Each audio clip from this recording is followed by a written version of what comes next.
da paz. Há um só corpo e um só Espírito. Como assim é uma só a esperança a qual fostes chamados.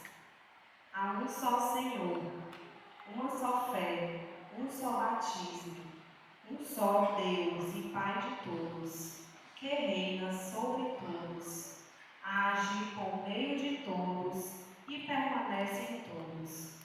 Palavra do Senhor. Salmo 127. Ele